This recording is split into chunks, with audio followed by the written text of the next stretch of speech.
Le relais de chasse de Bélade, dans les Landes.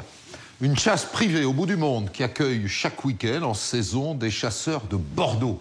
Ah, c'est une belle affaire, elle tourne bien et elle intrigue. Forcément, dans la région, on fantasme sur ces Bordelais, sur leurs belles voitures et sur les femmes qui les accompagnent parfois. De plus en plus souvent d'ailleurs, on imagine des partouzes, voire de la prostitution, jusqu'à ce qu'un jour, le relais de chasse soit détruit par un incendie et que dans les décombres, on retrouve 3 cadavres, dont celui du gérant. Cette enquête, c'est le télescopage de 2 mondes. D'un côté, celui de la chasse, de l'autre, celui du milieu bordelais.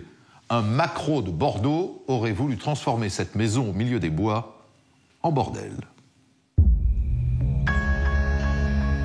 Samedi 14 décembre 1985, Bélade, au cœur de la forêt des Landes. Les derniers chasseurs viennent de quitter le relais de chasse de la Leyre.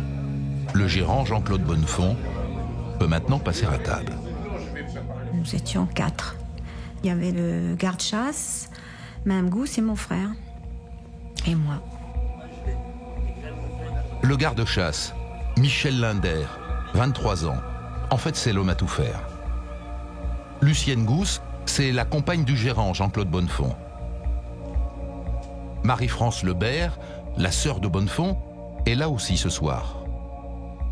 Le repas se prolonge.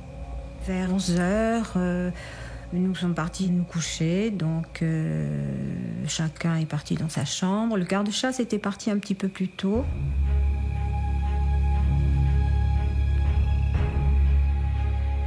Une heure plus tard... Tout à coup, j'ai entendu une voiture, un bruit de voiture arriver. J'ai quand même sursauté un petit peu, en pleine nuit, comme ça, j'ai eu peur. J'ai entendu tout de suite la porte de la cuisine s'ouvrir. Il y a eu une petite bousculade et un coup de feu, mais un coup de feu très étouffé. J'ai entendu quelqu'un gémir et pour moi, c'était Mme Gousse. C'était Mme Gousse. Il y a eu un deuxième coup de feu. Un deuxième coup de feu avant que la lumière ne s'allume dans la salle à manger.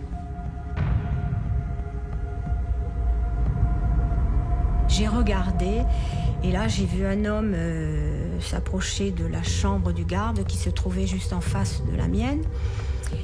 Et il avait évidemment sur le côté un grand pistolet ou un fusil, enfin quelque chose de très grand qui était assez impressionnant. J'ai compris qu'on venait de tuer mon frère et tout le monde. J'avais peur d'une chose, c'était qu'on me tue et qu'on me viole. En une seconde, Marie-France Lebert saute par la fenêtre, son chien dans les bras. Je suis partie droit devant moi et je me suis cachée à 50 mètres de la ferme. Quelques instants après, des ombres ont surgi derrière de la cuisine et il y a eu quelque chose d'enflammé, de lancé vers la maison. Et ils sont montés dans la voiture et ils sont venus dans ma direction. Aplatie dans les ronces, elle retient son souffle. Quand elle n'entend plus aucun bruit, elle court vers la maison la plus proche à 800 mètres du relais. Elle tambourine à la porte. Je les ai poussés comme une furie. Je suis rentrée donc chez eux en leur expliquant simplement qu'il y avait le feu à la maison de Jean-Claude.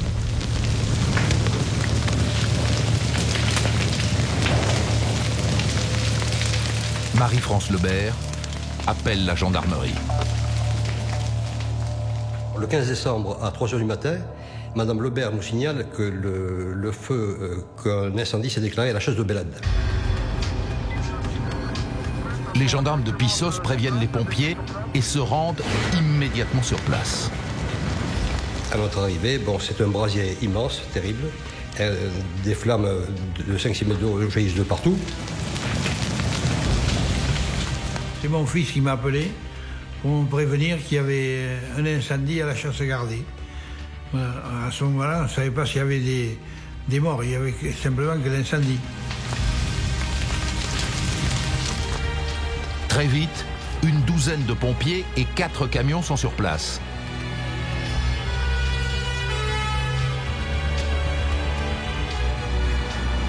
Le relais est en flammes. Il n'y a plus grand-chose à faire, sauf empêcher le feu de gagner la forêt.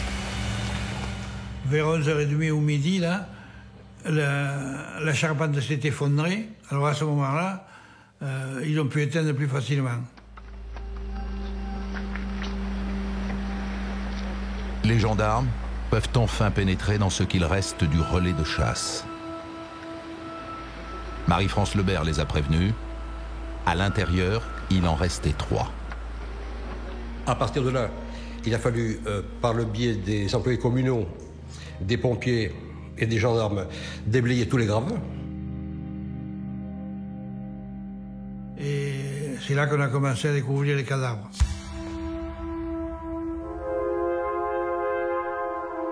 On aperçoit une jambe qui dépasse les gravats. Et en fait, il s'avère que c'est la jambe du garde-chasse, du jeune garde-chasse.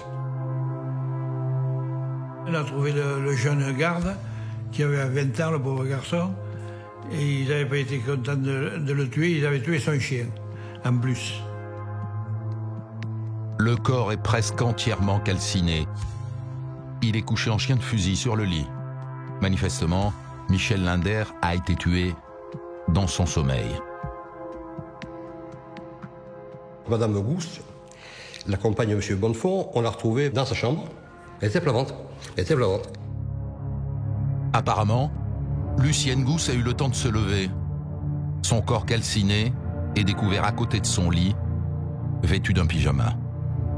Et quant au propriétaire de la chasse, M. Bonnefond, lui, on l'a découvert en début d'après-midi. Je me rappelle, j'ai reconnu Bonnefond. C'est moi qui l'ai reconnu le premier, d'ailleurs. Il avait une gourmette en or, et je l'ai reconnu à sa gourmette. Jean-Claude Bonnefond est allongé sur le ventre, sur le sol de la cuisine. Les corps sont transportés à Mont-de-Marsan pour être autopsiés.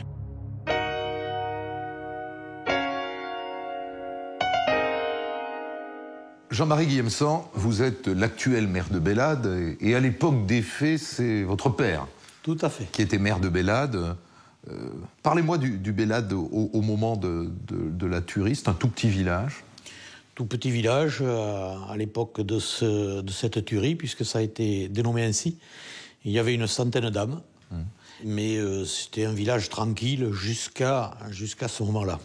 Qu'est-ce qui se disait à l'époque sur ce qui se passait à Bélade? C'était un monde à part. Tout le monde parlait de la chasse gardée. Bon, il y a la chasse gardée, mais peu de gens de la commune y allaient. La gendarmerie avait un œil attentif sur cette chasse privée.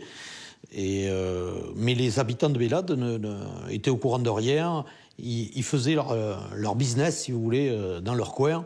Voilà. Et votre père, qu'est-ce qu'il savait des doutes des gendarmes? Mais il savait, les gendarmes l'avaient informé, qu'il y avait quelque chose, il y avait des va-et-vient nocturnes, puisqu'ils avaient monté quelques planques, etc. Et donc, ils essayaient de surveiller. Et lorsqu'il y a eu ce drame, ils ne savaient pas ce qu'il y avait, évidemment, mais lorsqu'il y a eu ce drame, ils s'en doutaient qu'il y aurait quelque chose de spécial. Vous le connaissiez, vous, le relais de chasse de Bélade? Je connaissais les habitants, Monsieur Bonnefond, Madame Gousse, etc. Ils venaient un petit peu dans le village, mais c'était des gens très discrets. Et ils se mélangeaient très peu avec le village. Est-ce que le simple fait que c'était des gens de Bordeaux, donc Bordeaux c'est la grande ville dans le sud-ouest, qui peut alimenter quelques fantasmes, qui venaient là, ne pouvait pas suffire à faire régner une atmosphère de suspicion? À la campagne, chez nous, à Bélade, comme on est à 50 minutes de Bordeaux, le village se trouve à 50 minutes au sud de Bordeaux, on surnomme les Bordelais, mais on ne les voit pas d'un bon œil dans le village, parce que ce sont eux qui viennent ramasser les cèpes. Alors, on est quand même conservateurs, tout ça, et puis ce sont eux qui viennent chasser, là. Bon, ça a évolué. Ça aussi, ça a évolué. Mais il y avait quand même cette suspicion des gens qui venaient de Bordeaux, oui. À l'époque, oui. À Bélade, les gendarmes poursuivent leurs investigations. La chasse privée s'étend sur près de 500 hectares. Le terrain est entièrement clôturé. Quand ils sont arrivés, ils ont remarqué que l'entrée principale était cadenassée. Mais ils trouvent d'autres entrées. Nous avons mis un périmètre de sécurité de gendarmes mobiles pour éviter les actionnaires sur la chasse. Et c'est à ce moment-là qu'on a trouvé ce portail ouvert, décadenassé. Ce qui laisse penser qu'ils avaient au moins une clé pour pénétrer dans la chasse. Cette entrée est située sur une route départementale, très à l'écart du village de Bélade. Elle donne sur une piste qui sert de pare-feu et qui n'était utilisée que par le gérant Jean-Claude Bonnefond. Manifestement, le ou les tueurs connaissaient bien les lieux. Dans les décombres du relais, les gendarmes font une autre découverte. On trouve la serrure de la porte d'entrée de la chasse, déverrouillée. Il n'y a pas d'effraction. La porte d'entrée a été volontairement ouverte par le propriétaire des lieux. Il n'y a pas d'effraction. Jean-Claude Bonnefond a ouvert volontairement, mais pas sans crainte. Monsieur Bonnefond, il avait une serpe, un genre de serpe dans la main, ce qui veut dire qu'il aurait voulu se défendre. L'autopsie est réalisée le lendemain. Les corps sont très abîmés, mais il est certain que ce n'est pas l'incendie qui a tué. Marie-France Lebert avait raison. Tous les trois ont été exécutés. Lucienne Gousse a reçu une balle dans le front. Jean-Claude Bonnefond, son compagnon, une balle dans la tête qui a pénétré par l'œil droit. Le jeune Michel Linder a subi le même sort. Leur mort a été immédiate, ou presque. 3 morts, tous exécutés d'une balle dans la tête dans leur sommeil, au fond des bois, dans un relais qui n'avait rien d'un château. Alors pourquoi ? Qui a voulu éliminer ces gens ? Et puis que se passait-il dans cette maison et sur cette chasse ? Les gendarmes veulent des réponses à ces questions, et vite. Jean-Claude Bonnefond et sa compagne, Lucienne Gousse, étaient originaires de Bordeaux. Ils tenaient autrefois un bureau de tabac. Bonnefond venait parfois chasser à Bélade. Début 1984, il avait appris que le fonds de commerce était à vendre. Ça a dû leur plaire puisque mon frère a voulu tout de suite vendre le commerce pour aller s'installer comme gérant donc, de cette chasse. C'était un endroit merveilleux, au milieu des bois, il y avait un cheval, on faisait des week-ends superbes. Jean-Claude Bonnefond s'occupait de l'élevage du gibier. Lucienne Gousse préparait les repas qui étaient servis aux chasseurs. Un couple sans histoire. Le gérant passait pour un homme jovial, sympathique, qui savait accueillir avec chaleur les actionnaires de la chasse.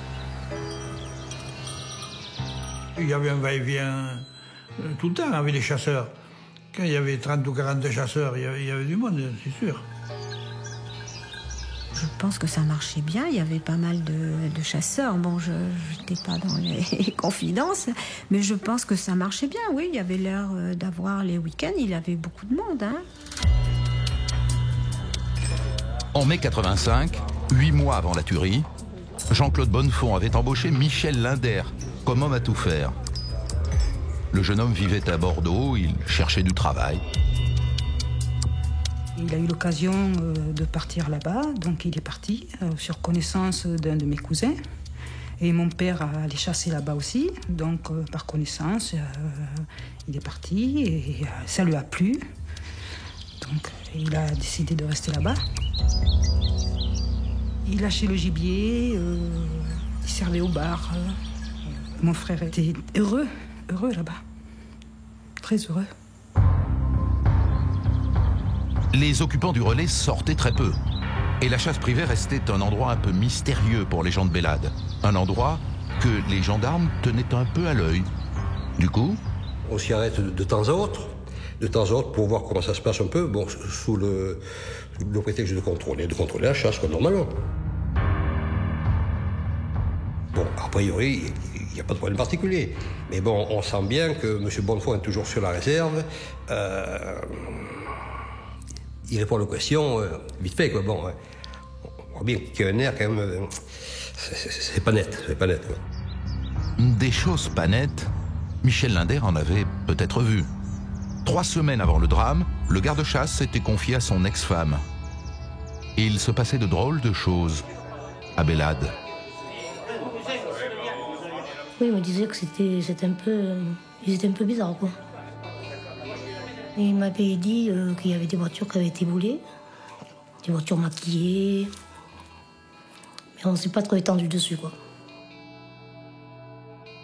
Alors moi, je lui ai conseillé d'aller à la police, mais je pense qu'il avait peur de parler. Et donc, moi, j'avais dit de revenir sur Bordeaux. Mais il a préféré ses Landes. Et son métier. Sur le terrain, les gendarmes trouvent effectivement 6 voitures garées près du relais. Après vérification, aucune d'entre elles n'est volée. À l'arrière de la maison, ils remarquent aussi 3 caravanes. On fouille les caravanes, bien sûr. Donc, dans une, on trouve des bouquins porno. Bon, des bouquins porno, il peut y en avoir partout, des bouquins porno. Et dans l'autre, on trouve des fusils. Bon, on l'a passé au fichier, puis on a vu qu'il était volé, quoi. Partant de là, on dit, tiens, déjà, il y a une caravane, il y a un fusil volé. Bon, sur la chasse de Belade. Alors bon.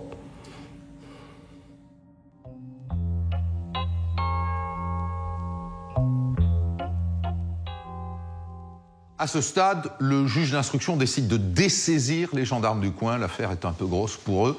Désormais, ce sont les policiers du SRPJ de Bordeaux qui enquêtent. Et les policiers commencent par s'intéresser à cette caravane dans laquelle on a retrouvé un fusil volé. Un fusil qui appartient à un certain Jean-Jacques Horvat, un habitué du relais de Belade. Le patron de la chasse lui a autorisé à amener sa caravane. Il y vient régulièrement. Il lui a même attribué une chambre dans le pavillon de chasse.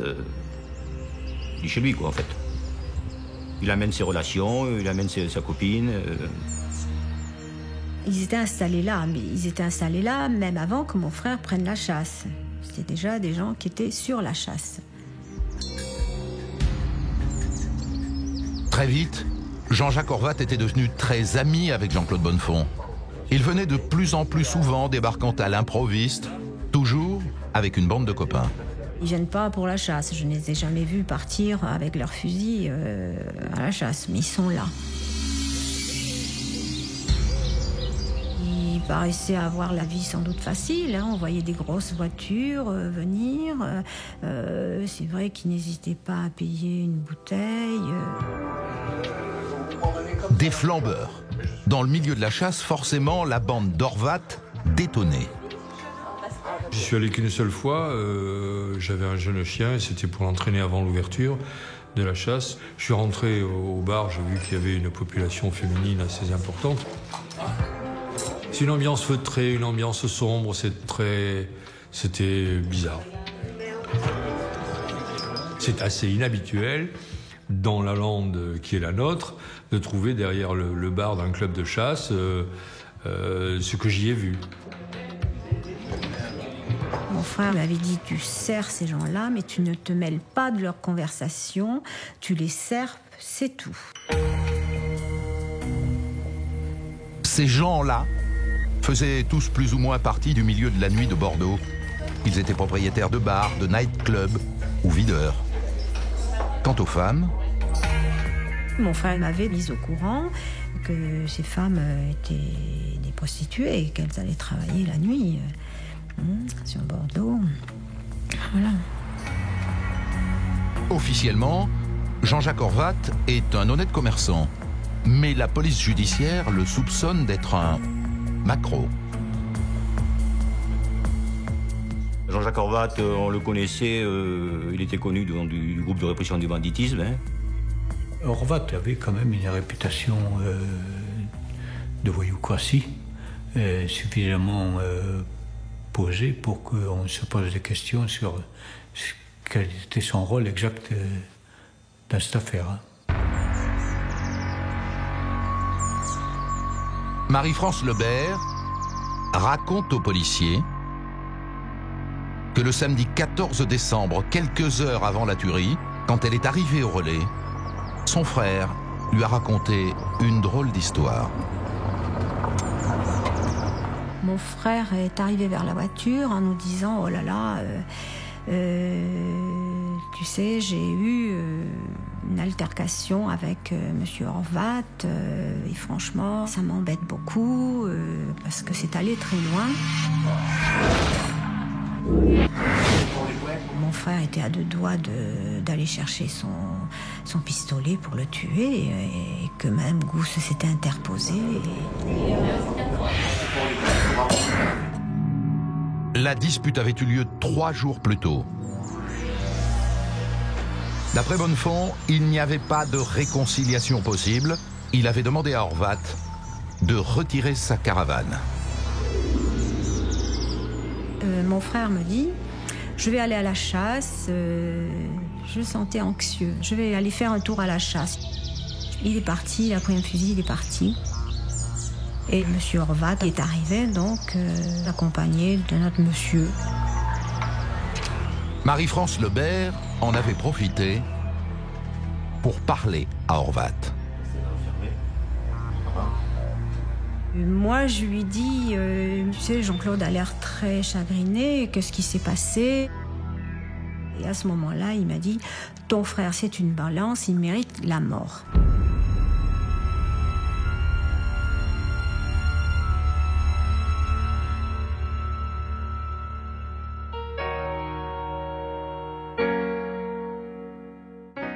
Maître de Caunes, dans cette affaire, vous êtes l'avocat de Jean-Jacques Horvat.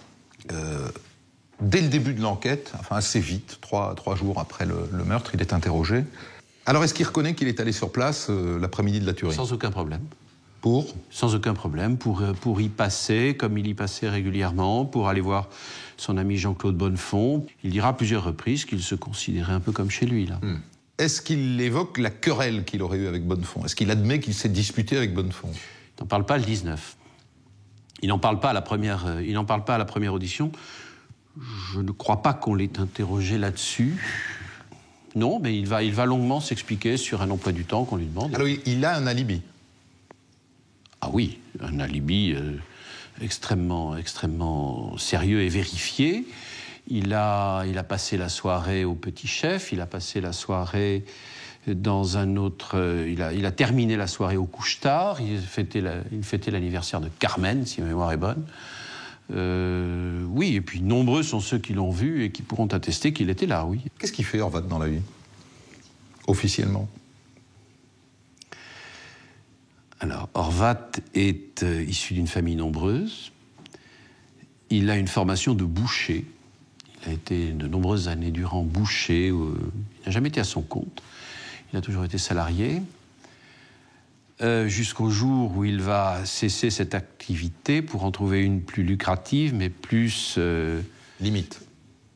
Moins apparente, disons, plus occulte. Et qui consiste? Et qui consiste à avoir des revenus non déclarés.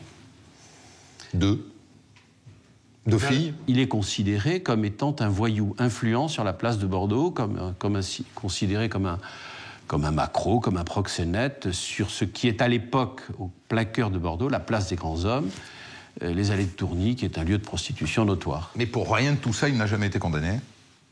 Il n'a jamais été poursuivi pour proxénétisme et il n'a eu jamais aucune autre condamnation. Son casier judiciaire ne porte aucune condamnation lorsque intervient l'affaire de Bélade.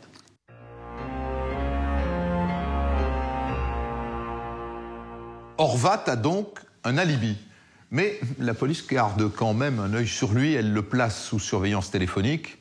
Ça ne donne rien.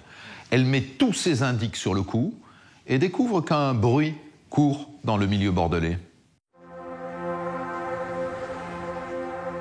C'est un certain Barthélemy qui se vante d'avoir fait le coup de Bélade et qui prétend l'avoir fait pour le compte de Jean-Jacques Horvat.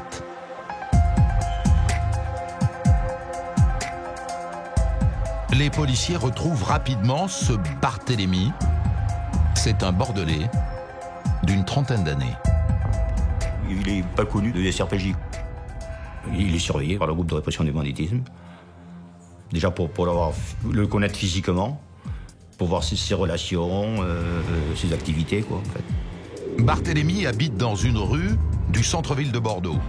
Il vit dans un petit 2 pièces avec son beau-fils de 20 ans, Pascal Maillet.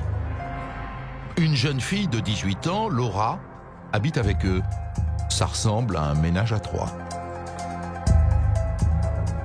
Jean-Bernard Barthélemy n'a pas de travail régulier.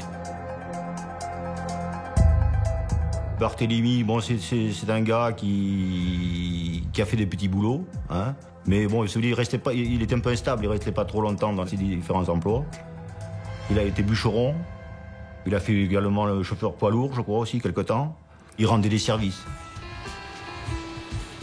On sait, d'autre part, qu'à ce moment-là, qu'il fréquente un restaurant à Bordeaux, le Petit Chef. Le Petit Chef, c'est dans ce restaurant que Jean-Jacques Horvat a fait la fête avec des amis le soir de la tuerie de Bélade. Jean-Bernard Barthélemy vient lui aussi régulièrement, toujours avec le même homme. Barthélemy rencontre le nommé Ardani Francis, que nous connaissons, lui. Francis Ardani, videur dans les boîtes de nuit de Bordeaux. Moi, ce qui me concerne, si vous voulez, j'ai eu des relations professionnelles parce que, comme il était portier dans ces établissements, à la suite d'incidents intervenus la nuit, j'ai été amené à le contacter pour divers témoignages. C'est un gars qui fréquente le milieu de la nuit, quoi. Voilà, bon, qui se laisse pas trop marcher sur les pieds, hein, disons. Une forte personnalité. Chez les policiers, Francis Ardani n'est pas connu que pour ses talents de videur. Il a déjà été condamné pour coups et blessures volontaires et pour extorsion de fonds. Les policiers apprennent que depuis plusieurs mois, Francis Ardani et Jean-Bernard Barthélemy sont inséparables. Barthélemy lui rend des services. Là où il a besoin d'aller, c'est Barthélemy qui sert de chauffeur, quoi. Or, Francis Ardani est aussi un habitué de la chasse de Bélade. Il y va en général avec Barthélemy. Et là-bas, il retrouve un de ses grands copains, Jean-Jacques Horvat. Pour les policiers, la boucle est bouclée. Grâce à Ardani, Barthélemy connaît la chasse de Bélade. Reste à comprendre comment Barthélemy est devenu l'homme de main d'Horvat, au point d'assassiner Bonnefond, sa compagne et de garde. Le 27 mai 86, les policiers les interpellent, tous les trois. Ils embarquent au passage le beau-fils de Barthélemy, Pascal Maillet. Barthélemy n'a pas fait le coup tout seul. Il soupçonne le gamin d'être son complice. Les 4 hommes sont immédiatement interrogés. C'est l'inspecteur Darouille qui se charge de Barthélemy. Moi j'étais chasseur, donc si vous voulez, en plus connaissant bien les Landes, donc je lui ai parlé de cet environnement, donc si vous voulez, la discussion s'est engagée naturellement. Petit à petit, l'inspecteur Darouille met Barthélemy en confiance. Et au bout de quelques heures, ses collègues lui font passer discrètement une information capitale. Dans la pièce d'à côté, Pascal Maillet, le beau-fils de Barthélemy, a avoué. Il reconnaissait les faits, avoir participé, et il mettait en cause Barthélemy. Alors, Barthélemy se met à table, à son tour. Alors là, il nous a dit qu'il était tenu donc, par des voyous de Bordeaux. Donc il nous avait parlé que Ardani lui avait proposé un marché, en disant que des gens au-dessus de lui lui avaient demandé donc, de mettre le feu à la chasse de Bélade. Et s'il n'obéissait pas, Ardani menaçait de mettre Laura sur le trottoir. Laura, la gamine que se partageaient Barthélemy et Maillet. Ardani lui aurait accordé 8 jours de réflexion. Le soir du 13 décembre 85, la veille de la tuerie, Ardani avait convoqué Barthélemy au Petit Chef et lui avait reparlé de la chasse et de Bonnefond. Le patron parle trop, il sait des choses, on ne sait pas très bien lesquelles, mais il sait des choses, il va faire des conneries, donc il va parler, donc on risque d'avoir des problèmes et faire des années de prison. Donc, cette fois-là, il dit il faut plus mettre le feu à la chasse, il faut tuer le patron et pas laisser de témoins.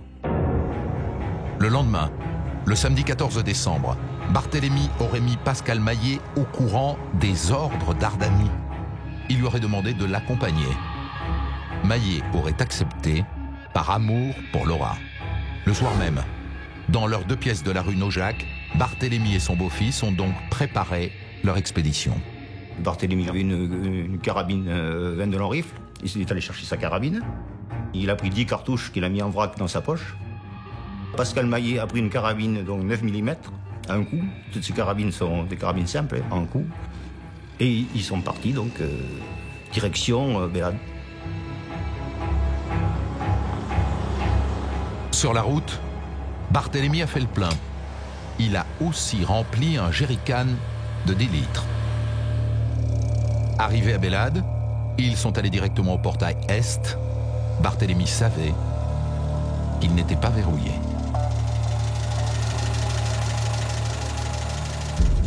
Et ils vont à la porte de la cuisine, située à l'arrière de la maison. Là, ils frappent à la porte. Le patron, Monsieur Bonnefond, est encore debout, donc il vient ouvrir. Il dit, qu'est-ce qui se passe, qu'est-ce que tu viens faire? Il dit, écoute, on vient parce que tu fais des conneries, tu parles trop, enfin voilà. Et à ce moment-là, il rentre et Pascal Maillet tire de suite sur Monsieur Bonnefond, qui s'écroule. Barthélemy voit qu'il bouge un peu, parce qu'il bouge encore un petit peu.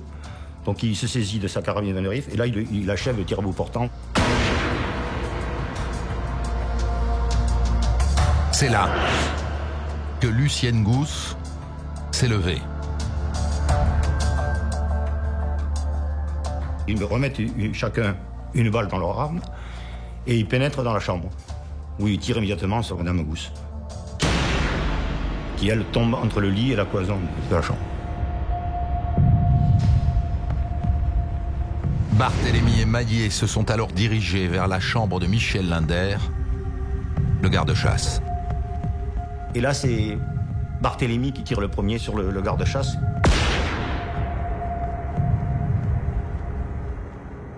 Barthélemy sort, chercher le jerrycan d'essence. Il arrose toute la salle à manger. Il l'enflamme avec des allumettes et il le jette sur l'essence, qui s'embrase immédiatement. À tel point que même les flammes, si vous voulez, ça fait l'effet de lance-flamme. Les flammes sont sorties à l'extérieur, ça a léché la voiture qui était stationnée.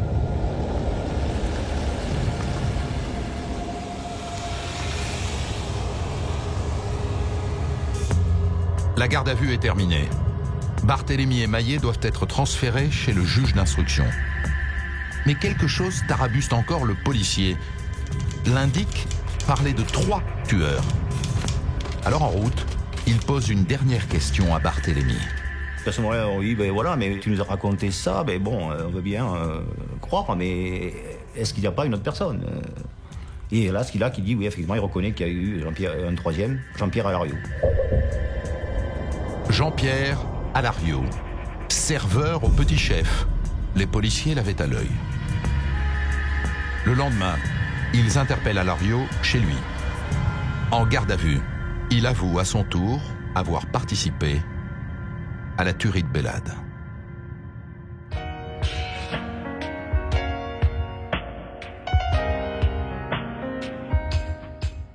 Jean Gourdon, à l'époque, dans cette affaire, vous êtes l'avocat de la famille Bonnefond. Barthélemy, Maillet et Alario ont avoué avoir participé à l'opération. Ce qu'ils disent colle, leurs déclarations collent entre elles ou pas? Il y a de très légères différences d'appréciation. Maillet et Alario ne savent pas tout. Ce sont des seconds couteaux et ils sont sous les ordres de Barthélemy, qui est une espèce d'adjudant de choc. Il dit, il faut faire ceci, terminé, les autres exécutent. Alors sur les faits eux-mêmes, après, il y a très peu de différences d'appréciation. Alors Barthélemy dit tout de suite qu'il a agi sur ordre, qu'il a un commanditaire, qu'il désigne. Il s'appelle Ardani. Et il dit aussi qu'à son avis, Ardani a quelqu'un au-dessus. C'est-à-dire que le vrai commanditaire, ça n'est pas lui, c'est encore un autre, placé, il dit, plus haut. On a une idée de qui c'est, tout de suite. La chaîne commence à se dessiner assez rapidement.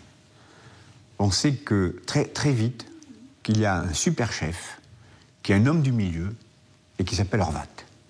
Et on ne peut pas comprendre la situation telle qu'elle se présente dans le cadre de cette procédure si on ne met pas Ardani au milieu. Donc, on a cette chaîne, Barthélemy, Ardani, et on ne peut pas, nécessairement, on remonte ensuite vers Horvat. Mais Barthélemy désigne Horvat ou pas? Barthélemy ne peut pas désigner Horvat. Barthélemy ne connaît que Ardani. Mais il sait que les deux, Horvat et Ardani, s'entendent remarquablement bien. Horvat et Ardani sont placés en garde à vue. Qu'est-ce qu'ils disent? Dénégation totale. Ils sont pour rien? Ah non, je ne connais pas. Je ne connais pas, vous me parlez de quoi? Nous avons des alibis, c'est pas nous. Il est impossible que nous ayons pensé une seconde, surtout Horvat, à faire quoi que ce soit contre Bonnefond. C'était mon ami, dit-il.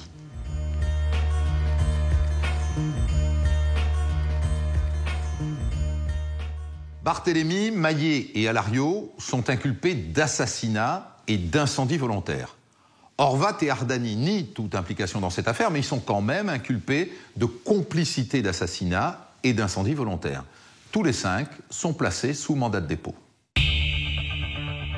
Pour l'instant, le juge a les aveux de Barthélemy, plutôt bavard. Mais Horvat et Ardani jurent qu'il ment. Il manque aussi au juge le mobile. Le 30 mai, il convoque Maillet et Alario pour tenter d'y voir plus clair. Maillet, c'est le premier contact que j'ai avec lui. Ses premières paroles me disent « Mais il est fou, mon beau-père, de m'avoir entraîné dans cette aventure. Moi, j'aurais jamais cru qu'on fasse ça. Il est très perturbé. Il sort de 24 heures ou peut-être 48 heures de garde à vue. Il est très perturbé, Maillet. » Pascal Maillet affirme que le soir de la tuerie, Barthélemy lui a ordonné de prendre sa carabine 9 mm et de venir avec lui faire un tour à la campagne. Sans plus d'explications. Maillet, à l'époque, il a 22 ans, 21 ans. Barthélemy en a 10 ou 15 de plus que lui. Il pouvait être violent, Barthélemy. Il était violent, Barthélemy. Et alors, Maillet le craignait énormément à son beau-père. Ça n'est que dans la voiture que Barthélemy lui aurait annoncé qu'il se rendait à Bélade dans une chasse privée et qu'il s'agissait de faire peur au patron qui se serait mal comporté. Pascal Maillet ne connaissait ni la chasse ni son gérant. Maillet le dira. Barthélemy raconte souvent du vent. C'est un vantard, une grande gueule. Et je ne croyais pas qu'on allait tuer. Parce que ce à quoi le juge d'instruction lui fait remarquer, mais attendez, monsieur Maillet, vous prenez des armes quand même. Oui, mais c'était pour intimider. On peut vous intimider avec une arme. Maillet n'en dira pas plus. Un peu plus tard, c'est au tour d'Alario de passer devant le juge. Alario, quand je le rencontre, est un garçon assez introverti, très calme, et que je trouve très distancié par rapport aux faits qui lui sont reprochés. Le juge d'instruction lui demande quels sont ses rapports avec Barthélemy. Alario répond qu'il l'a croisé au Petit Chef quand il était serveur. Il le voyait souvent en compagnie d'Ardani. Jean-Pierre Alario, c'est quelqu'un un peu d'effacé, d'anonyme. Et on arrive à parler devant lui parce qu'il est inexistant pour tout ce monde-là. Et Alario entend certaines conversations et s'y intéresse. C'est un milieu à la fois qui doit lui faire peur, très certainement, je pense, et qui en même temps, certainement aussi, le fascine. Le soir des faits, Barthélemy lui aurait demandé un service. Et Alario se serait retrouvé dans une voiture en route pour les Landes sans en savoir plus. Lui non plus n'était jamais allé à Bélade. Il dit qu'il avait la trouille. Je me demande dans quel état étaient ces jeunes gens, en ce qui concerne Alario et Maillet. Et surtout Maillet. Je ne sais pas s'il était franchement dans un état normal. S'il avait pleine possession de ses moyens, parce que c'est vrai que les souvenirs sont vagues quand même, et peu précis. Le juge d'instruction décide d'organiser une reconstitution. Il veut comprendre le rôle de chacun et tester la fiabilité des accusations que Barthélemy porte contre Horvat et Ardani. L'opération commence le 11 juin 86 à 10h chez Barthélemy et Maillet. C'est Barthélemy, au départ, qui est très très prolixe et qui raconte exactement la chronologie des faits tels qu'il les a vécus lui. Le soir des faits, Barthélemy a quitté la rue Naujac en compagnie de Maillet. Ils se sont arrêtés à une cabine téléphonique. Maillet est resté dans la voiture pendant que Barthélemy téléphonait au Petit Chef. Barthélemy dit à Alario par téléphone, il faudrait que tu me rendes un service. Et c'est pour Ardani. Et Alario répond, si c'est pour Ardani, d'accord. Et il lui donne rendez-vous au pont de Pierre à Bordeaux. Barthélemy nous dit qu'il a pensé à Alario, dans la mesure où pour lui, Alario était totalement admiratif d'Ardani, qu'il voulait rentrer dans sa bande et qu'il était prêt à tout pour se faire reconnaître et repérer même par Ardani et briller à ses yeux. La reconstitution continue devant le petit chef, en présence de Jean-Pierre Alario. Il confirme que ce soir-là, vers minuit, Barthélemy lui a demandé de lui rendre un service. Mais il est formel. Le nom d'Ardani n'a jamais été prononcé. Il a accepté, sans savoir de quoi il s'agissait. Le trio est reparti à bord de la voiture. D'après Barthélemy, ils auraient fait un deuxième arrêt devant une autre cabine téléphonique. Il va s'arrêter pour téléphoner à Ardani. Oui, alors c'est... Qu'est-ce que je fais? C'est ça. Là aussi, hein. La tuerie. Ardani, vas-y, hein. Parce qu'il n'osait pas quand même, Barthélemy. Il se demandait, mais qu'est-ce qu'il faut que je lui dise au gérant? Est-ce que je dois le tuer de sang-froid ou discuter avec lui? Ça, c'est ce que dit Barthélemy. À 16h, le cortège arrive au relais de Bellade. Les trois inculpés refont les gestes qu'ils ont effectués le soir de la tuerie. Sur leur arrivée au relais, tout le monde est à peu près d'accord. C'est Barthélemy qui dit à Maillet et à Alario, je vais frapper et vous vous postez de chaque côté de la porte. Donc il semble que Barthélemy ait organisé un plan qui consistait à supprimer ces gens-là. Pascal Maillet dit qu'il se tenait derrière Barthélemy, arme au pied. Barthélemy a frappé à la porte. Quand Jean-Claude Bonnefond a ouvert, Maillet a vu qu'il tenait un objet tranchant à la main. Maillet dit, moi je me suis senti menacé par M. Bonnefond. J'ai tiré.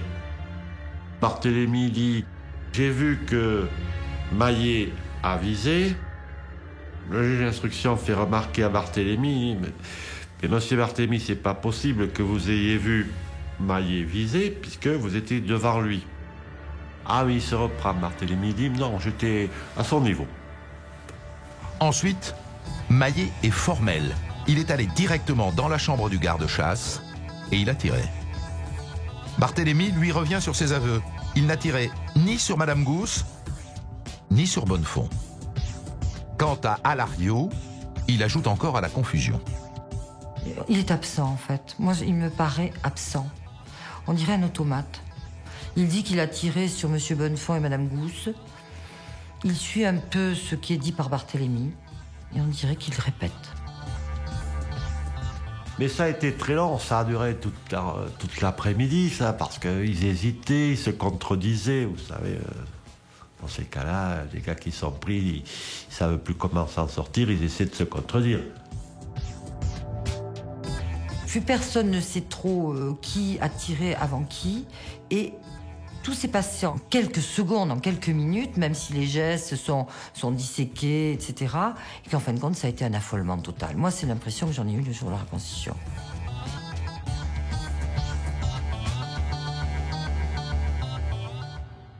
Jean Gourdon, je rappelle que dans ce dossier, vous êtes l'avocat de la famille Bonnefond. Est-ce qu'après la reconstitution, on peut répondre à la question, est-ce qu'ils étaient venus pour tuer? Alario et Maillet surtout, ne pouvaient pas ne pas le savoir. Ils ont pris des fusils. Ils ont mis des jerrycans d'essence dans la voiture. Et Barthélemy, à un moment, dit « Nous allons faire peur », mais il précise ensuite « Et nous allons peut-être tuer ».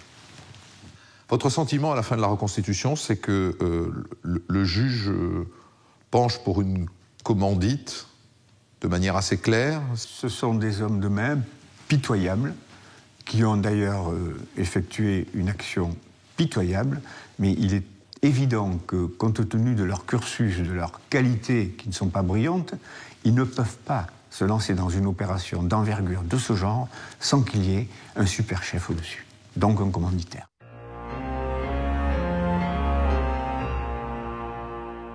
Alors Dominique Rizet, alors pour cerner le personnage de Barthélemy qui apparaît comme étant au centre de toute cette affaire, ils vont interroger son entourage et notamment ses beaux enfants. De qui s'agit-il? C'est un peu compliqué parce qu'il s'est remarié et il a 5 beaux enfants, 3 beaux-fils, 2 belles-filles.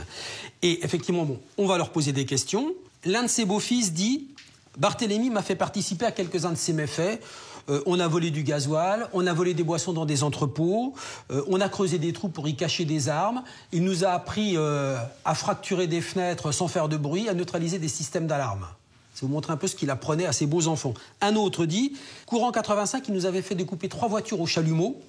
C'était pour le comte d'Ardani, qui voulait que ces véhicules disparaissent. Audition de la femme de Barthélemy, la mère des 5 enfants.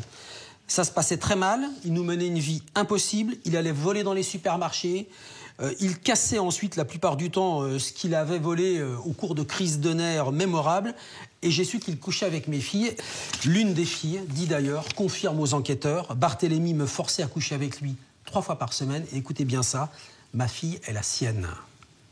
Barthélemy a eu un enfant avec une de ses belles-filles. Et à cette même belle-fille, il a fait des confidences, dit-elle, sur l'oreiller. Elle dit, Ardani venait souvent à la maison, il se parlait avec Barthélemy à voix basse, il chuchotait. Et ensuite, Barthélemy me répétait tout. C'est comme ça que j'ai compris qu'il cachait des armes, qu'il cachait des choses à Bellade, des armes, des voitures, des fourrures.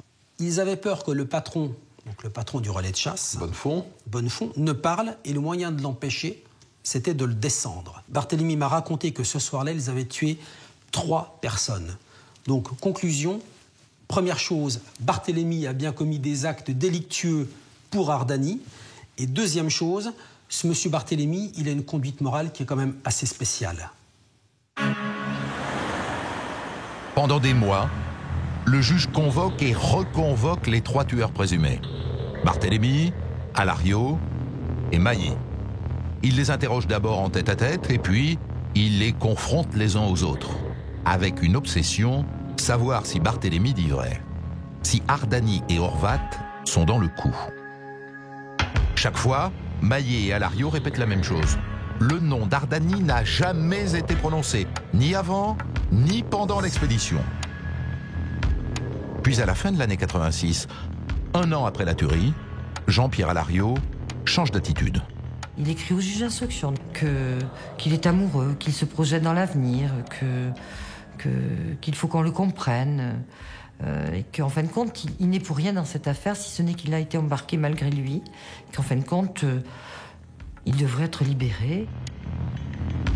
Le 12 février 87, devant le juge d'instruction, Alario revient sur ses aveux. Jean-Pierre Alario n'est plus sorti de la voiture, il n'est plus question de personne, et il ignore tout de tout. Il est resté prostré dans la voiture et il a à peine aperçu quelque chose. 1 an plus tard, Alario fait de nouveau volte-face. Il promet cette fois de dire toute la vérité. Le juge d'instruction le convoque le 24 février 88.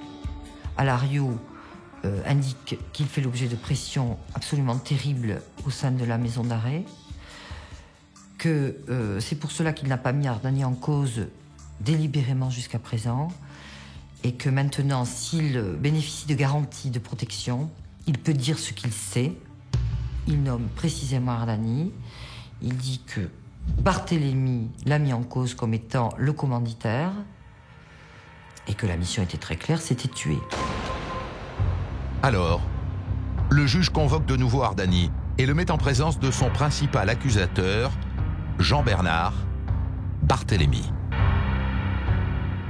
Ils se connaissent, mais l'un ne va pas commettre un énorme délit pour l'autre, ou ne va pas commettre un crime pour l'autre. Ça ne cadre pas du tout dans les rapports qu'ils ont. Ardani se débrouille, va avoir de l'argent, il travaille. Si vous voulez, Barthélemy est plutôt comme un semi-clochard.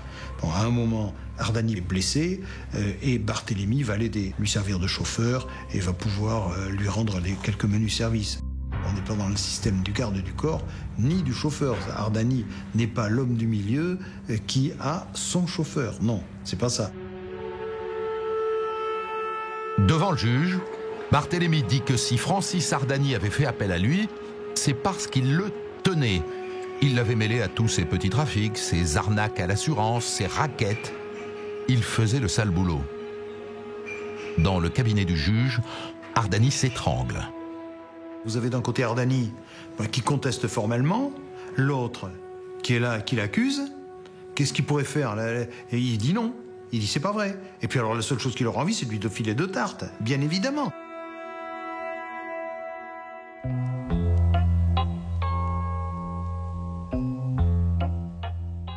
Pour impliquer Ardani et Horvat, le juge doit donc trouver des preuves, car pour l'instant c'est parole contre parole. Et justement, Barthélemy lui a fourni un élément matériel intéressant. Le soir de la tuerie, Barthélemy aurait volé 2 fusils anciens. Et quand Ardani l'aurait appris, il aurait exigé de récupérer les armes. Barthélemy les lui aurait rendues. Or, chez Ardani, les policiers ont trouvé beaucoup d'armes qu'ils ont toutes saisies. Et parmi elles, il y a effectivement 2 fusils anciens.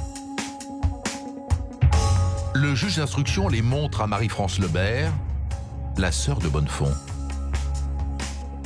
Ils étaient chez mon frère, il y en avait un au-dessus de son bar, et l'autre était, me semble-t-il, sur la porte de la chambre du garde-chasse. C'était des fusils, il y en avait un qui était très particulier, parce qu'il y avait une baguette en bois, il y avait une sculpture, enfin bon. D'autres habitués de la chasse de Bélade reconnaissent les 2 fusils. Ils sont formels. Les fusils étaient encore au relais le samedi 14 décembre, le jour de la tuerie. On trouve ces fusils chez Ardani. Qu'est-ce qui fait la preuve qu'ils viennent de Belade? Quelques témoins qui disent les avoir vus? Est-ce que ce sont des spécialistes de ces fusils? Et là encore, Francis Ardani s'en tient à son système de défense. Il nie tout en bloc. Ces fusils, il les a toujours eus. Il peut même en apporter la preuve. La fameuse baguette de bois qui rend un de ces fusils si caractéristique, c'est lui qui l'a fabriquée, avec une flèche. Il accepte de fournir une flèche du même lot que celle avec laquelle il aurait bricolé la baguette. Mais l'expertise montre que la baguette du fusil et celle de la flèche ne sont pas faites du même bois. Ardani vient de perdre un point.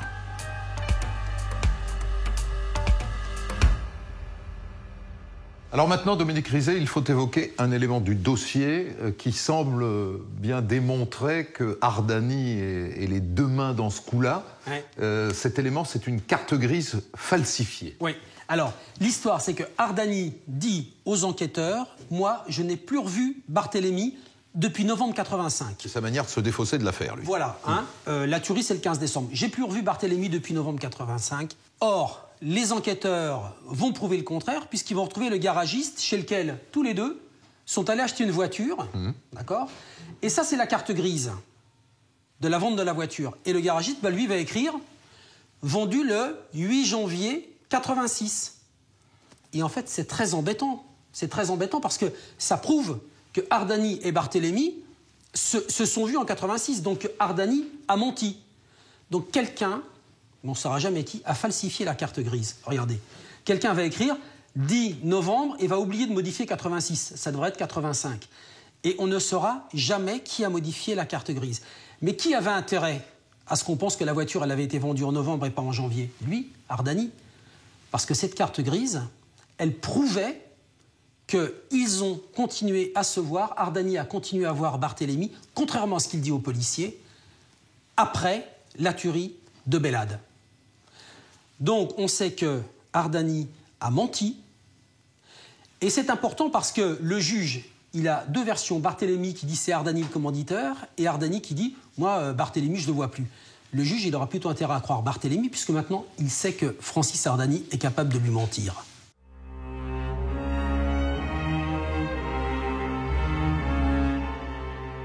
Finalement, les accusations de Barthélemy semblent crédibles. Ardani est probablement dans le coup. En tout cas, il se défend tellement mal qu'il n'arrive pas à convaincre le juge du contraire, ni les policiers. Reste à faire le lien avec Jean-Jacques Horvat. Lui avait un différend avec Bonnefond. Lui pouvait avoir un mobile dans ce triple meurtre. La clé du mystère de Belade se cache sans doute de ce côté-là. Au couche-tard, une boîte de Bordeaux, les policiers ont recueilli les confidences d'un barman. Il leur raconte qu'en février 86, 2 mois après la tuerie, Barthélemy est venu un soir. Il a beaucoup bu et aussi beaucoup parlé de Belade. Il lui aurait dit qu'il avait tué les 3 occupants du relais pour le compte d'Ardani et d'Horvat. Et le lendemain, raconte le barman, ça a chauffé. Horvat buvait un verre au bar quand Barthélemy est arrivé. Il les a vus discuter. Puis Horvat s'est levé, il s'est tourné violemment vers Barthélemy, qui a pris la fuite, l'air totalement paniqué. Et Barthélemy confirme. Il a bien vu Horvat ce soir-là et s'est effectivement fait passer un sacré savon. Il raconte au juge que ce soir-là, Horvat lui a reproché de trop parler et l'a menacé de lui mettre une balle dans la tête. Il y a eu ces propos violents entre Horvat et Barthélemy qui, rapportés, peut-être amplifiés par le barman, font que on pouvait se demander si Horvat ne voulait pas cacher tout simplement le commandit, entre guillemets, qu'il avait donné. Pour le juge d'instruction, Jean-Jacques Horvat est le seul qui pourrait avoir une raison de tuer Jean-Claude Bonnefond. Et cette raison, c'est cette chasse privée, isolée, où Horvat était devenu omniprésent. Il est vrai que l'endroit est idéal pour trafiquer en toute discrétion. Et Bonnefond commençait à trouver Horvat un peu trop envahissant. Il n'était plus chez lui. Il n'était plus chez lui. Sa voiture, à peine s'il pouvait en disposer. Il y avait toujours quelqu'un qui la prenait pour un oui, pour un non. On le sentait vraiment très mal, très mal. Et puis il y avait cette jeune femme, Carole, qui avait servi quelques mois au bar. C'est Horvat qui avait persuadé Bonnefond de l'embaucher. Horvat l'a présentée comme une amie. L'enquête a montré que c'était une de ses protégées. Elle avait quitté Belade 1 mois avant la tuerie. Personne ne l'avait vue se prostituer sur place. Mais c'est peut-être ce que voulait Horvat. Et ce qui a provoqué sa brouille avec Bonnefond.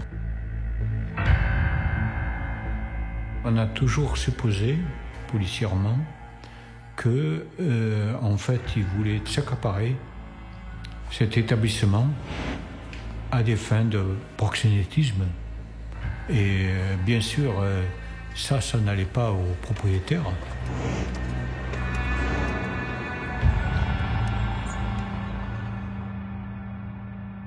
Jean Gourdon, le mobile, ça serait quoi? Nous savons au cours de la procédure que Horvat est un proxénète notoire, que Ardani est son second. Mais Horvat a mis la main sur Belade.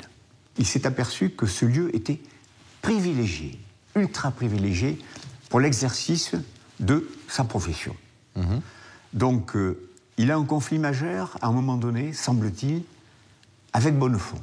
Qui, lui, ne veut pas que la chasse se transforme en bordel, quoi, pour dire les choses clairement. Bonnefond a des chasseurs, 80 chasseurs qui appartiennent à son secteur, qui sont là. Il adore la chasse. Je ne dis pas que c'est un homme pur, mais c'est un homme qui, en tous les cas, ne supporterait pas qu'on montre une entreprise colossale de proxénétisme. Or, ce serait le cas avec Horvat.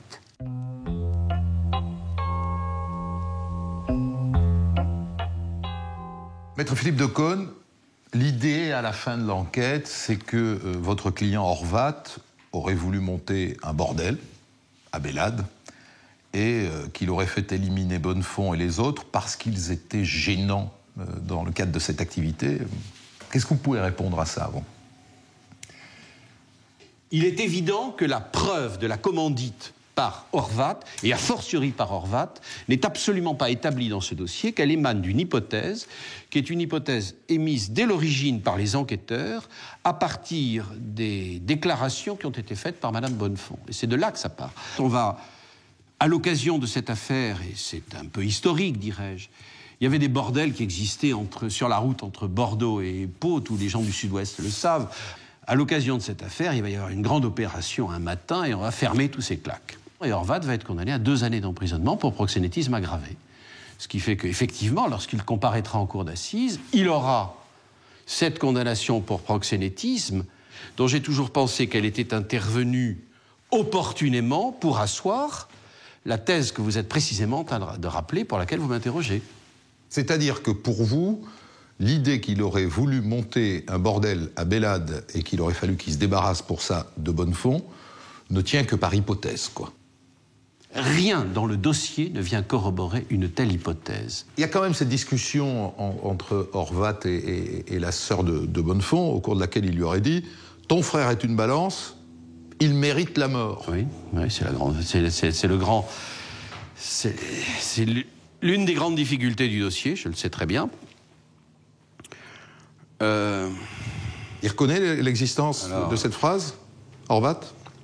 Ce que je dirais, c'est que Horvat est un homme de caractère, est un homme qui avait un franc-parler qui fait que, je l'ai bien connu, qui fait qu'il prononçait des expressions qui allaient très au-delà de la pensée commune et des mots communs que vous employez, vous et moi. Il peut dire que Bonnefond mérite la mort et c'est pas pour ça qu'il l'a tué, quoi. Pour moi, c'est de tout temps une évidence. Le procès approche, le dossier est renvoyé devant la cour d'assises. Quels sont, a priori, comme ça, vos arguments de défense ? L'argumentation, qui est très difficile à mettre en place, puisqu'il s'agit de plaider un acquittement. Un acquittement ? Il s'agit de plaider un acquittement. Pour vous, votre défense sera basée sur l'idée qu'il n'est... Ma conviction profonde, et à ce jour encore, est que jamais Jean-Jacques Horvat, et je ne parle que de Jean-Jacques Horvat, jamais Jean-Jacques Horvat n'a donné le moindre ordre d'action à quiconque sur Bélade. J'en suis strictement convaincu. Le 13 décembre 1989, le procès s'ouvre devant la cour d'assises des Landes, à Mont-de-Marsan. Il doit durer 10 jours.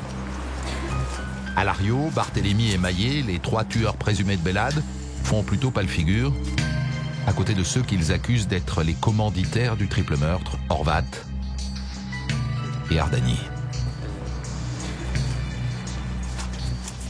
Je garde le souvenir d'un Pascal Maillet à l'ouverture du procès terrorisé. Et il se doute de la manière dont les gens vont le regarder. Toi, 20 ans, 22 ans, tu te retrouves dans un box avec 2 morts sur la conscience, comment tu fais? Et ça, il le sait. Et ça le terrorise.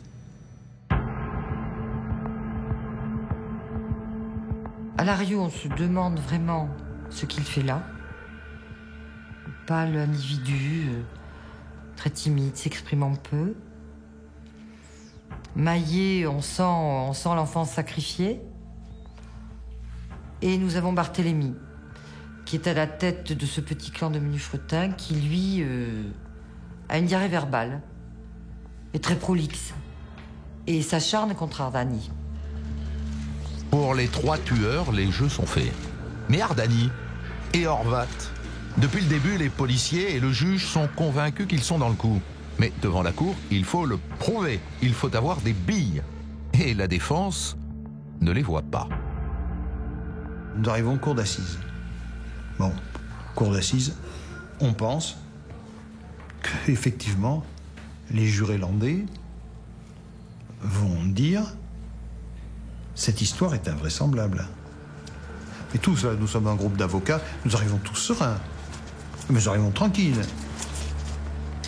Nous avons 2 truands. Est-ce que ces 2 truands ont un mobile pour aller tuer un certain nombre de personnes? Et s'ils ont ce mobile, est-ce qu'ils vont envoyer cette équipe de bras cassés?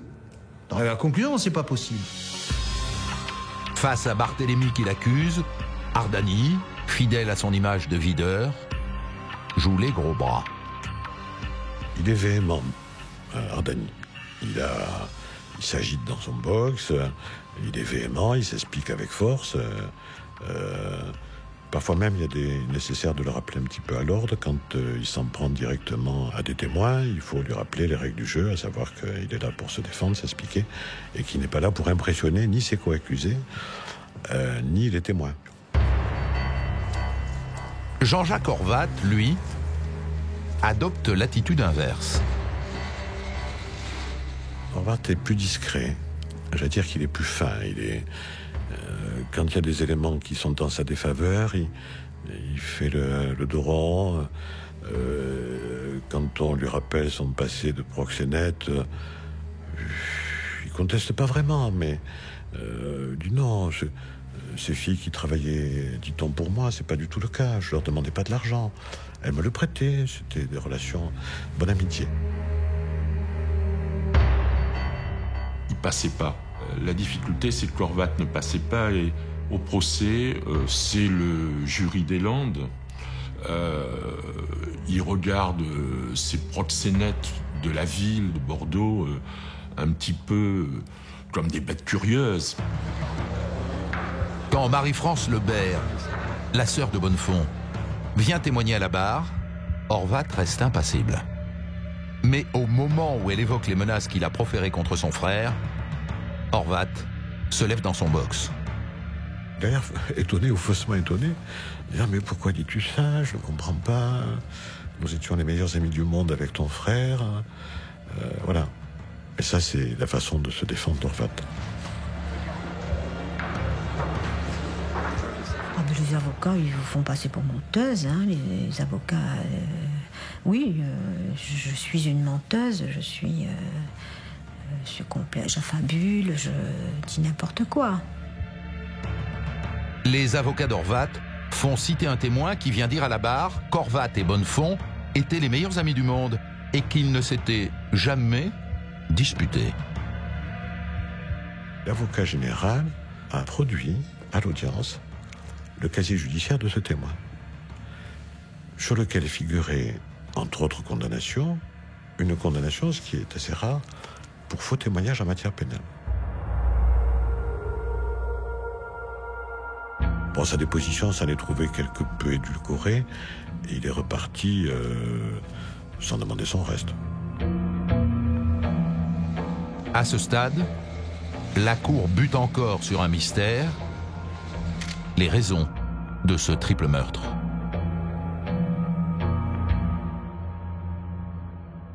C'est là qu'arrive un témoin tout à fait inhabituel en cour d'assises, un psychanalyste.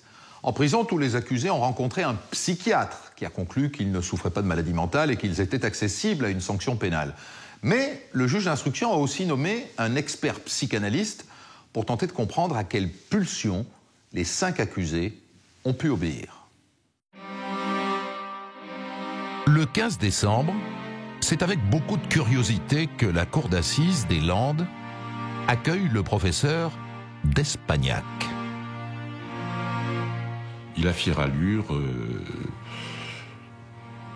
la cinquantaine, le cheveu gominé, un peu grisonnant, bien habillé, descendant de sa Jaguar, conduite par un chauffeur. Il s'exprime avec beaucoup d'assurance, avec une grande prestance. Un expert comme les autres. Le professeur d'Espagnac explique avec brio comment fonctionne la petite bande. Pour lui, pas de doute, le chef, c'est Horvat. Il fascinait, et Ardani rêvait de lui ressembler. Alors il a fait de Barthélemy son lieutenant, sa chose. Et Barthélemy, qui admirait Ardani, a fait pareil avec les 2 gamins et les a entraînés dans cette histoire. Du côté de la défense, c'est la consternation.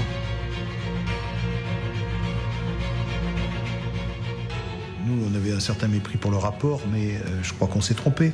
Parce que les jurés, ils ont vu un rapport, et puis que tout cadrait. On avait l'impression que tout cadrait parfaitement.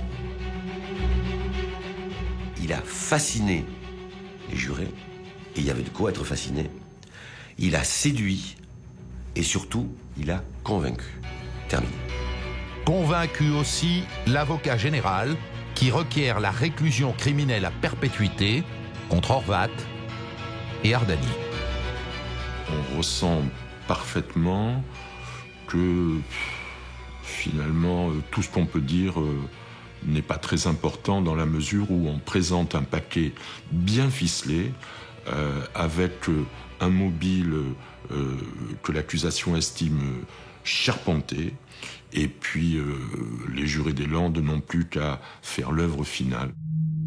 Le 24 décembre 89, après 6 heures de délibéré, le jury des Landes condamne Horvat et Ardani à la réclusion criminelle à perpétuité avec une peine de sûreté de 18 ans. Même peine pour Barthélemy. Maillet échappe à la peine de sûreté. Alario s'en sort avec 15 ans de prison. L'horreur. L'horreur. Ardani condamné à perpétuité. Horvat condamné à perpétuité. Je dis, mais ce n'était pas possible. On était hors logique. Nous vivions un cauchemar.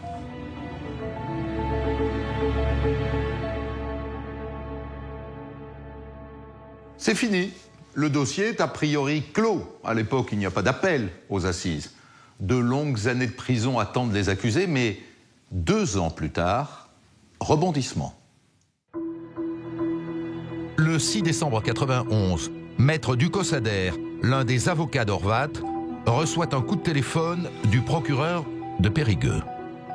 Il me dit, Maître Ducos-Ader, je vais vous faire une révélation dans le procès de la tuerie de Bélade. Et il me dit, nous venons d'arrêter et d'interpeller un expert, ou soi-disant expert, Monsieur Peizé, qui se fait appeler Peizé d'Espagnac, et il m'explique que ce Peizé d'Espagnac était un véritable escroc.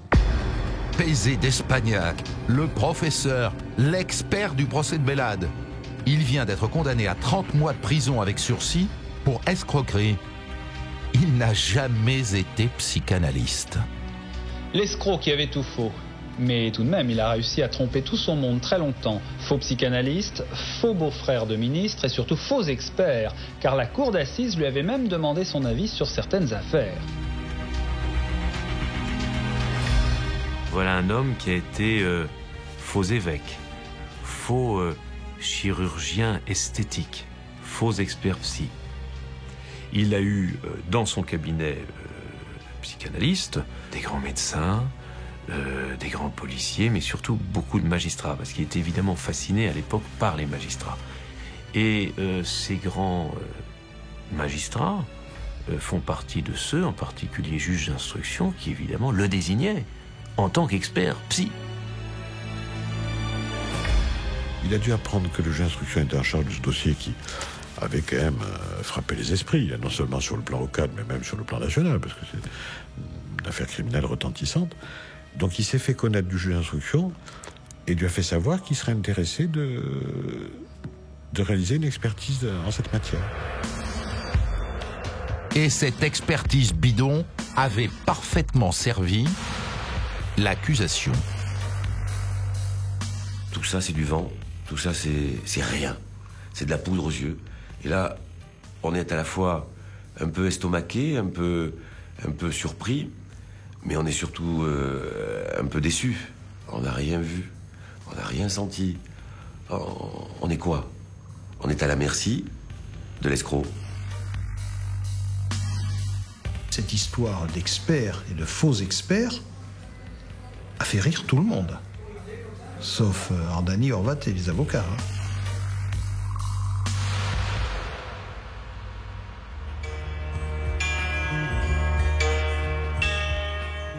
Maître de Caunes, ce faux expert là, quelle aubaine pour vous? Quelle aubaine?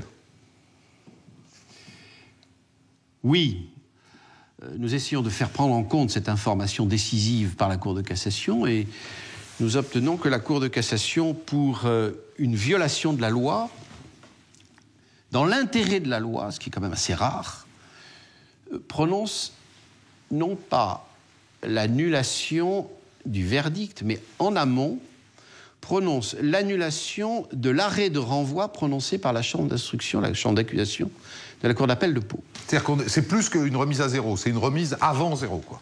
Tout à fait. On remet en cause même la mise en accusation. Et pour vous, c'est banco, parce qu'il va y avoir un nouveau procès qui n'est pas un procès en appel, qui est un nouveau procès de première instance. Vous repartez pour une plaidoirie d'acquittement. Nous partons pour 15 jours d'audience à nouveau, avec, un acquittement escompté, espéré pour Horvat, bien sûr. Seconde chance pour Horvat et Ardani. Le 8 février 93, le deuxième procès de la tuerie de Bellade s'ouvre à Mont-de-Marsan. Alors, bon, j'allais dire juré des Landes et à nouveau juré des Landes. Il y a quand même certainement pour la défense un peu l'impression qu'on se retrouve devant les mêmes. Et ça, c'est quelque chose qui est gênant. Mais on a toujours l'espoir. Dès le troisième jour du procès, cet espoir grandit encore. Maillet, Alario et maintenant Barthélemy changent complètement de version. Ardani ne leur a jamais donné l'ordre de tuer. Ce revirement est un coup de théâtre, une aubaine pour la défense, et pourtant elle déchante très vite. Cet élément nous retombe dessus encore. Cet élément nous retombe dessus parce qu'au second procès, évidemment, on va dire, ils ne disent pas parce qu'ils ont peur et parce qu'ils ont reçu des pressions. C'est ce que vont penser donc les magistrats et ce que vont penser les jurés. Effectivement, le 19 février 93, Ardani et Horvat sont de nouveau condamnés à la réclusion criminelle à perpétuité, mais cette fois sans peine de sûreté, comme Barthélemy.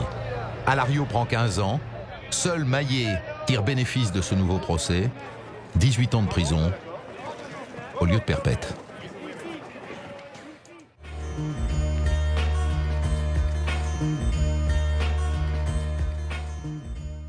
Les peines sont lourdes, mais le mystère de Bellade demeure. Pourquoi l'équipe du relais de chasse a-t-elle été abattue? On ne le sait toujours pas.